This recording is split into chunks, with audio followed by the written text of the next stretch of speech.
Good morning. আশা করি আপনারা সবাই খুব ভালো আছেন, আমিও খুব ভালো আছি। আজকে সকাল থেকে বেশ ওয়েদার খুব একটা গরম নেই, বাইরে বেশ সুন্দর হাওয়া দিচ্ছে আস্তে আস্তে, মানে খুব বেশি জোরেও হাওয়া দিচ্ছে না, আর রোদের তেজটা অনেকটাই কম এখনো পর্যন্ত। এখন জানি না পরে দিন যত এগোবে কি হবে, কিন্তু সকালে একটুখানি মেঘলা হচ্ছে, একটু রোদ উঠছে, এরকম টাইপের মানে ভালো ওয়েদার। আর তাতে আমার এই সামনের ঘর থেকে আরও নড়তে ইচ্ছা করছে না, মানে রান্নাঘরে যেতেও ইচ্ছা করছে না। মনে হচ্ছে কালকে থেকে আমি মানে রাতের খাওয়া দাওয়া সমস্ত কিছু, দুপুরের খাওয়া দাওয়া সামনের ঘরেই করেছি। তো এই সোফাটা আসার পর থেকে আমি এই ঘর থেকে আর নড়ছিই না, কিন্তু এখন তো রান্নাঘরে যেতে হবে, সমস্ত রান্নাবাড়ি শুরু করতে হবে, কিছু কাটাকুটিও হয়নি, সেই সবও করতে হবে।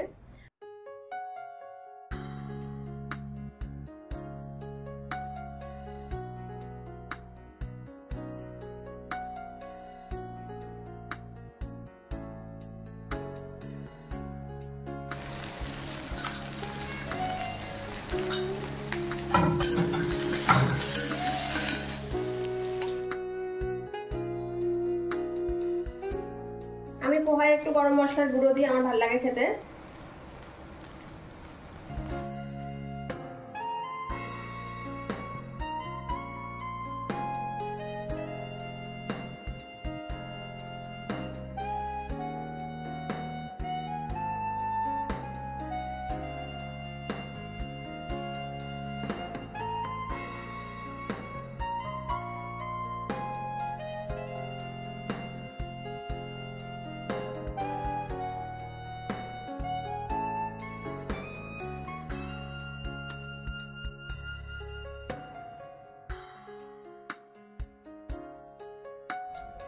আজকের ওয়েদারটা অন্য দিনের তুলনায় সত্যিই খুব ভালো। এখন পুরো মেঘলা হয়ে রয়েছে, বেশ সুন্দর হাওয়া দিচ্ছে, কারেন্ট চলেও গেছে, কিন্তু তাও গরম টরম লাগছে না।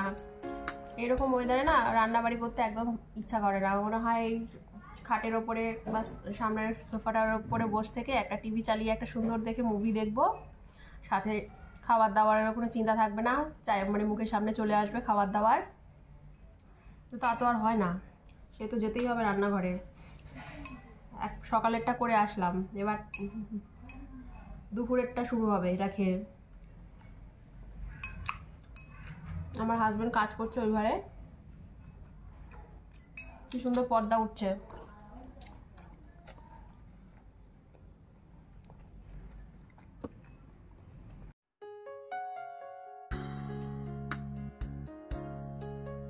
আমি এখানে সাউথ ইন্ডিয়ান স্টাইলে অরহরের ডাল করছি। শুকনো লঙ্কা দিলাম, কালো সর্ষে দিলাম, একটু মেথি, গোটা জিরে, হিং,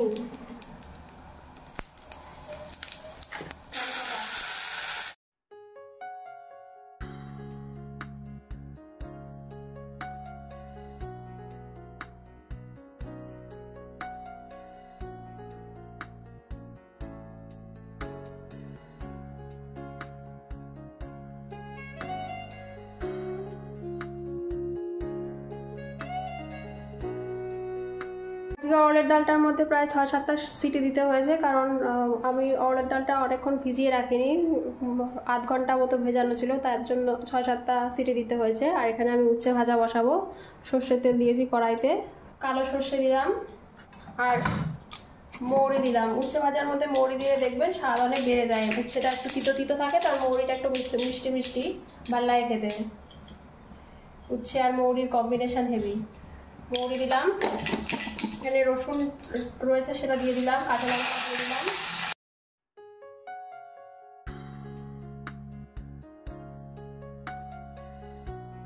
একটু লবণ লাগবে, আমরা একটা কাঁচা লঙ্কা দিয়ে দিলাম।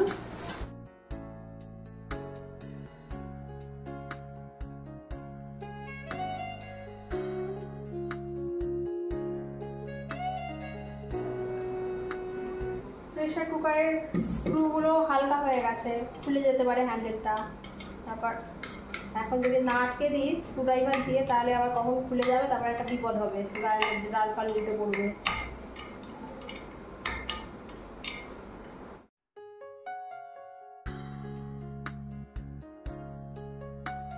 রান্নাঘর থেকে একটু আগেই আসলাম, ডাল করা হয়ে গেছে, উচ্ছে ভাজা হয়ে গেছে, শুধু বেগুন ভাজবো, সেটা চান করে এসে ভাজবো। আজকে এখন নিরামিষই খাবো, রাতের বেলা অন্য কিছু খাবো। এখন আঙুর খাচ্ছি, একটু রেস্ট নিচ্ছি। আজ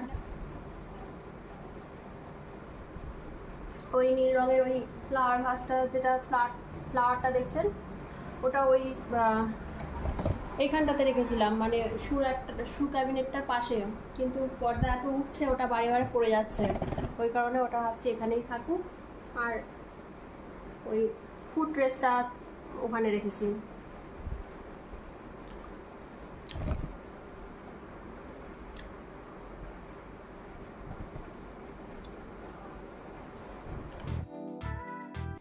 বেগুন ভাজা দিয়ে ঘি দিয়ে না ভাত মেখে খেতে আমার আর আমার হাজব্যান্ড দুজনেরই খুব ভালো লাগে। আজকে যেহেতু নিরামিষ বানিয়েছি, ওই কারণে বেগুন ভাজা দিয়ে ঘি দিয়ে খাবো। আর ডাল আছে, উচ্ছে ভাজা আছে, স্যালাড আছে, ব্যাস।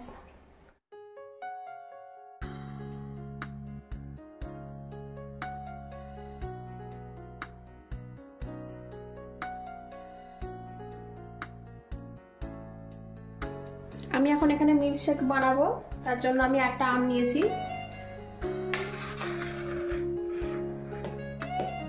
আমটা খুব মিষ্টি, একটু চেক করে নিয়েছি। দুধ দেব, দুধের সরও দিয়ে দেবো। এটা ফ্রিজ থেকে বার করেছি দুধটা। প্রথমে তো জাল দিয়ে নিয়েছিলাম দুধটাকে সকালবেলাতেই, তারপর ফ্রিজে রেখে দিয়েছিলাম। এখন প্রায় অনেকটাই ঠান্ডা আছে।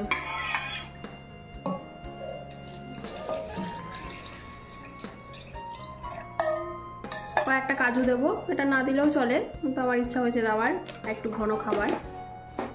কোনো মিষ্টি জাতীয় জিনিসে একটু লবণ দিলে তার টেস্ট আরও বেড়ে যায়। সামান্য লবণ দেবো আর চিনি দেবো। চিনিটা আন্দাজ মতো, কেউ বেশি চিনি খেলে বেশি চিনি, আমি তো অল্প চিনি খাবো কারণ আমটাই অনেকটা মিষ্টি। 3 চামচ দিলাম।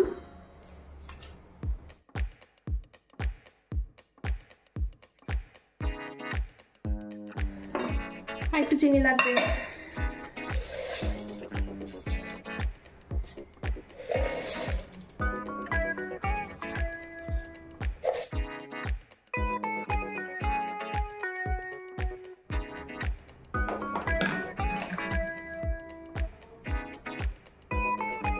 একদম পারফেক্ট, আর লাগবে না কিছু দিতে।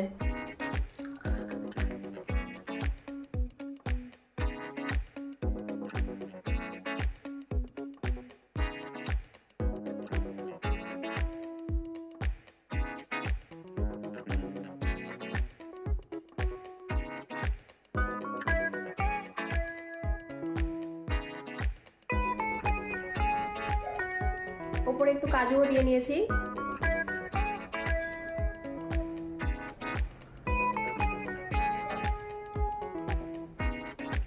আম দিয়ে, দুধ দিয়ে, তারপর রুটি দিয়ে মেখে যেটা খায় না, ওটা স্বাদ যেন অসাধারণ লাগে। আমার হাজব্যান্ড আবার ওইসব খায় না। তো এখনও আর একটা আম আছে, কালকে আমি দুপুরবেলা না, সকালে বা রাতের বেলা ওই দুধ রুটি আর আম দিয়ে ভালো করে মেখে খাবো। বিয়ের আগে আমি এগুলো খুব খেতাম, আমার ফেভারিট খাওয়া ছিল।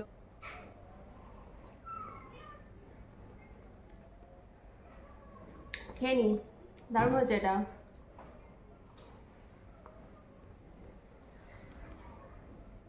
কাজু দিয়েছি তো ওই কারণে টেক্সচারটা আরো বেশি গাঢ় হয়েছে।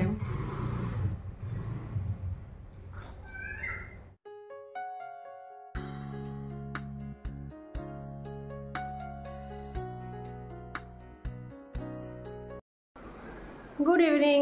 আমার অনেকক্ষণ আগেই এটা বলা উচিত ছিল গুড ইভিনিংটা, কিন্তু তখন আর বলা হয়নি। যখন ম্যাঙ্গো শেক খাচ্ছিলাম তখনই বলার কথা অ্যাকচুয়ালি, তখন 6টা 6:30 বেজেছিল।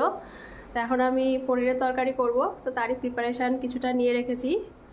এখন 7:30টার মতো বাজে।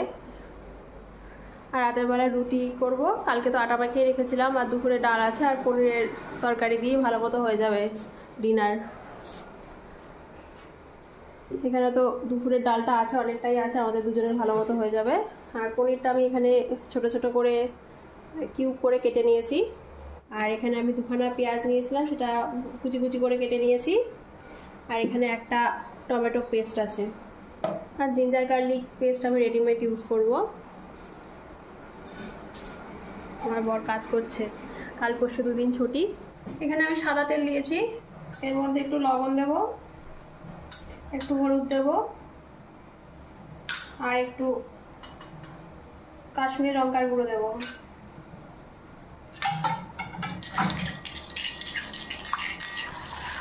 অল্প একটু ভাজবো, বেশি না।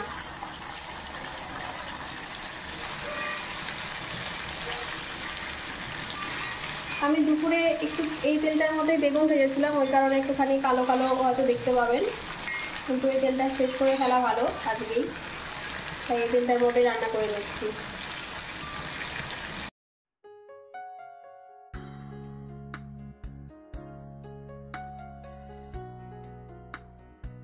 একটু বাটার দিলাম, একটা বড় এলাচ দিচ্ছি, আর গোটা গরম মশলা মানে ছোট এলাচ, লবঙ্গ আর দারচিনি দিয়ে দিলাম।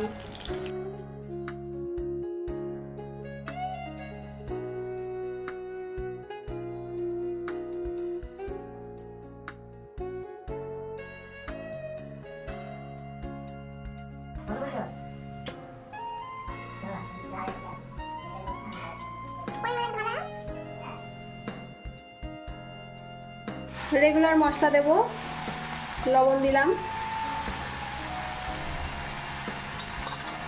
হলুদ, কাশ্মীরি লঙ্কার গুঁড়ো, এটাতে আমি জিরের গুঁড়ো দেবো না, শুধু ধনের গুঁড়ো দেবো, 1 চামচ ধনের গুঁড়ো দিচ্ছি, আর একটু।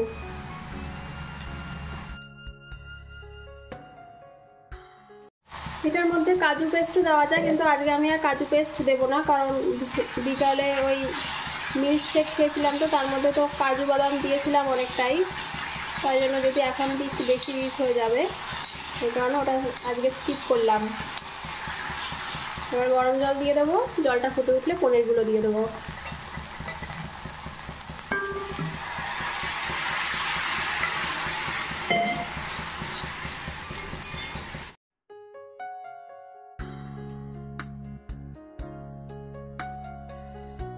বড় এলাচ আর তেজপাতাগুলো ফেলে দেবো।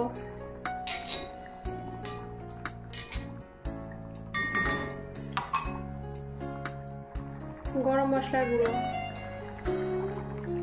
একটু কাসুরি মেথি,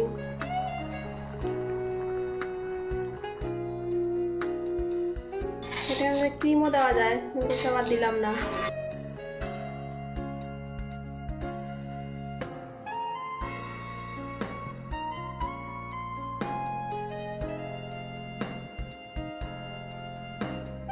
একটু আগে আমাদের সামনের বাড়িতে একজন মহিলা মারা গেছেন, বয়স্ক মতো মহিলা, অসুস্থ ছিলেন, তো অনেক লোকজন জড়ো হয়েছে। এমনি কেউ কাটাকাটি করছে না, কারণ যেহেতু উনি অসুস্থ ছিলেন, বয়সও হয়ে গেছিলো, কিন্তু তাও একদম সামনে তো একটু খারাপ লাগছে।